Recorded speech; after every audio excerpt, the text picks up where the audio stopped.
como que, né, o nosso olho é Sim. formado, porque são muitas camadas. A gente pensa que é só uma bolinha aqui, uma bolinha, mas não é, né, gente? Ela é composta de muitas camadas e são sistemas bem delicados, Sim, né, doutor? Perfeito.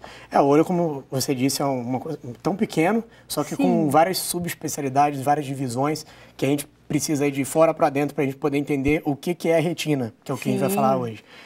A gente indo de fora para dentro, o que a gente vê seria o quê? Essa parte branca, que seria a esclera, esse furinho, vamos dizer, que seria a pupila, por onde entra a luz. Aqui a parte colorida, a íris, tá? Sim. E aí, como se fosse descascando uma laranja, a esclera, que seria o branco. Depois disso, a gente tem a coroide. A coroide, ela é uma parte que nutre também a retina. Logo depois disso, vem a retina. O que é isso? É uma área da retina que possui vários vasos, tanto arteríolas, como também vênulas, e o nervo óptico, por onde toda a imagem vai chegar no cérebro para poder codificar essa imagem.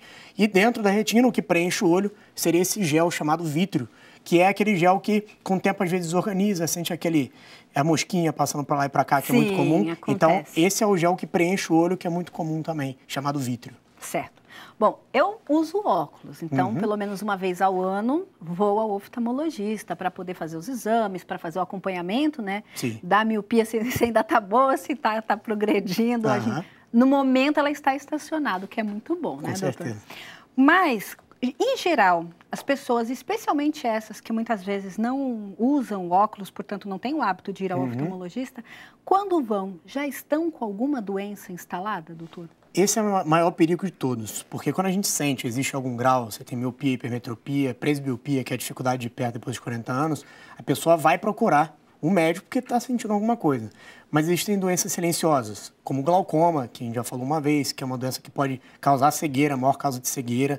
A retina, que é um problema, e a retinopatia diabética também, que é o problema do diabetes, que ela pode causar problemas sem a pessoa perceber. Sim. Então, tomar mais cuidado às pessoas que não sentem nada e que precisam fazer a consulta de rotina, mesmo sem ter sintomas, porque você pode descobrir um problema e resolver antes que essa pessoa tenha algo mais grave, porque quando já existe complicação, resolver seria muito mais difícil, muito mais complicado. Essas lesões, aqui a gente pode ver bem, tá? O que seria isso? É o fundo do olho, tá? Certo. De uma pessoa que provavelmente tem a retinopatia diabética, aqui é o nervo óptico, onde a imagem vai para o cérebro. Aqui são os vasos onde acontecem as alterações. E o que são essas lesões? Esses amarelinhos, aqui é a nossa área central da visão, que seria a mácula. A mácula, tá? Que você falou que é onde vai processar essa imagem, né? Aquela imagem nítida. O que acontece? Esses pontinhos amarelos mostram pra gente que são depósitos de lipídios, de gordura. Isso mostra que provavelmente a pessoa teve ou tem um edema macular. Tá?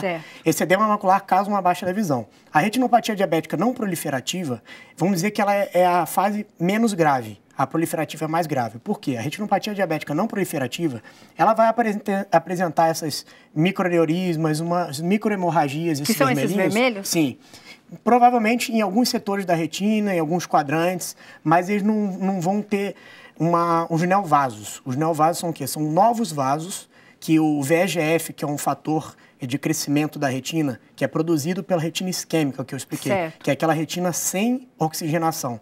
Então, esses fatores são produzidos para que a retina compense essa falta de oxigenação, produzindo mais vasos. Só que esses neovasos, que seria na fase proliferativa, ele não vai ser benéfico. Ele, na verdade, ele vai fazer mal. Por quê? Esses neovasos eles vão poder romper, causar uma hemorragia vítrea, causar um descolamento de retina tracional, porque a tração ela vai puxando a retina e isso também causa um descolamento. Então, essa seria a fase proliferativa, quando o paciente já passou pela fase não proliferativa leve, moderada, severa, já passou por isso tudo, não percebeu nada, e quando formou esses vasinhos aí sangraram, a pessoa percebeu. Essa é a fase que a pessoa já está muito avançada, só que não deu tempo de fazer a profilaxia antes. A profilaxia a gente teria que fazer antes da hemorragia, antes do descolamento. Então, a não proliferativa é essa em que esses vasos não vão crescer, portanto, ela vai ficar, vamos assim dizer, estacionada. Sim, só que a gente precisa acompanhar. Não vai se agravar, vai só precisar acompanhar. O que pode acontecer nessa não proliferativa, mesmo não tendo esses vasos, é esse edema. Esse edema central causa baixa visual. Então, mesmo a retinopatia diabética não proliferativa, que não prolifera esses vasos, pode ter vazamento nesses outros vasos, esses microaneurismas, que vão causar como se fosse um inchaço no centro da visão, como se fosse um líquido ali no central, e a pessoa vai ter um embaçamento visual. Então, mesmo na não proliferativa, a pessoa pode ter uma baixa visual devido a esse edema macular, que existem tratamentos também e a gente consegue melhorar a visão dessa pessoa com mais chances do que na proliferativa. A proliferativa já é um risco maior, as chances de complicações são muito maiores. Certo. Bom, a gente fala aqui hoje, doutor, especialmente do diabetes, né, na saúde ocular. Mas uma pessoa que, de repente, não desenvolveu diabetes, mas que consome muito açúcar, também pode desenvolver problemas nos olhos? O que acontece? A pessoa que consome muito açúcar é um fator de risco, aquela pessoa que tem a genética, que está consumindo muito açúcar, tem tudo aquilo a ser diabético. Só que, para o diabético desenvolver retinopatia diabética, ele precisa ter algum tempo de diabetes. Isso então depende da curva, isso não tem como a gente modificar. Depende do controle do diabetes, isso a gente consegue modificar. Sim. Depende também de algumas alterações sistêmicas, como a hipertensão arterial, se ela está descontrolada, ela também vai influenciar na retinopatia diabética, na piora. Pessoa grávida, a mulher grávida também, existe uma certa descompensação.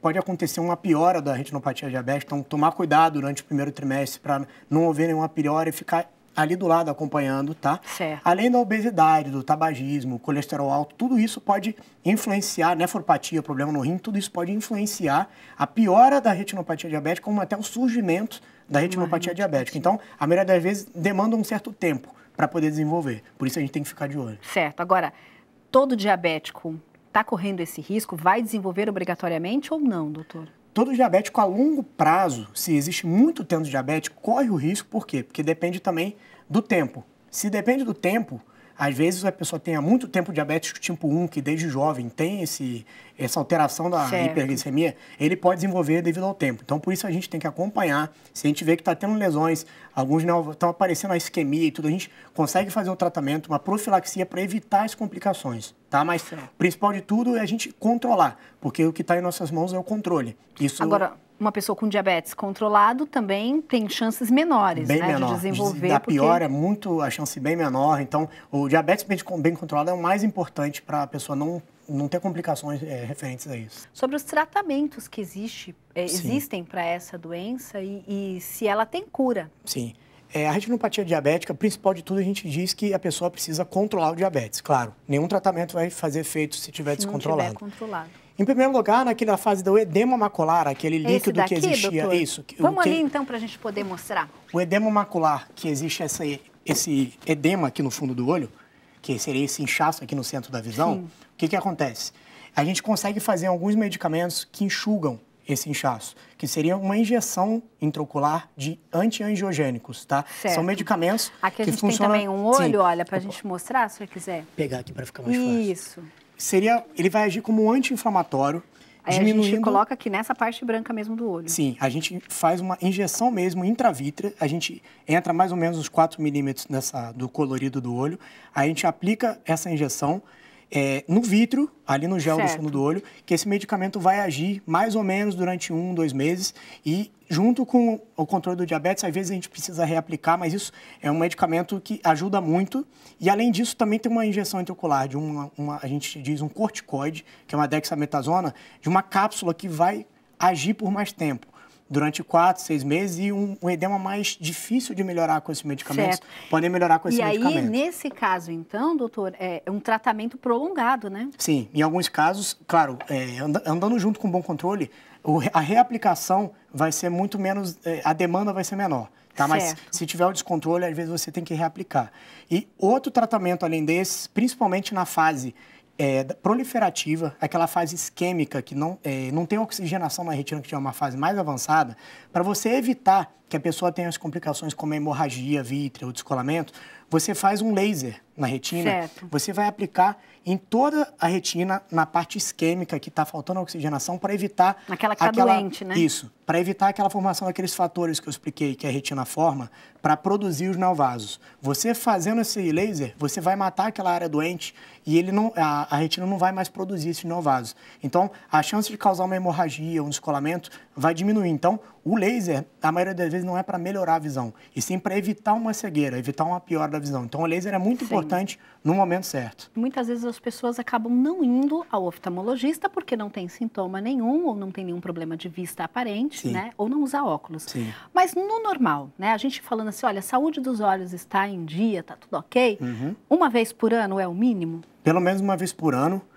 Ou se sentir alguma lesão, alguma coisa alterada, vir antes, mas pelo menos uma vez por ano, mesmo não sentindo nada. Certo. Porque nesse caso, o automíope, o diabetes, ele pode ter alguma lesão na retina, na periferia, que a pessoa não percebe, e essa lesão pode ser tratada antes que cause uma complicação, como um descolamento de retina e tudo. Então, um alerta também para ela que provavelmente automíope, perguntando dessa coreidose miópica, também sempre passar de rotina, fazer o fundo de olho para poder detectar lesões. E nesse caso, esse período vai se tornar menor ou ainda essa uma vez ao ano vai ser suficiente para acompanhar o processo da saúde dos olhos? No diabético, se existem lesões e se elas existem uma quantidade maior, vamos dizer, ela está mais avançada, a gente faz uma frequência, a gente repete mais esses acompanhamentos de 6 meses, 4 em 4 meses, depende muito como acontece. O tratamento, às vezes você pede para voltar em um mês, então, se existe alguma alteração, a frequência é um pouco menor. Menor.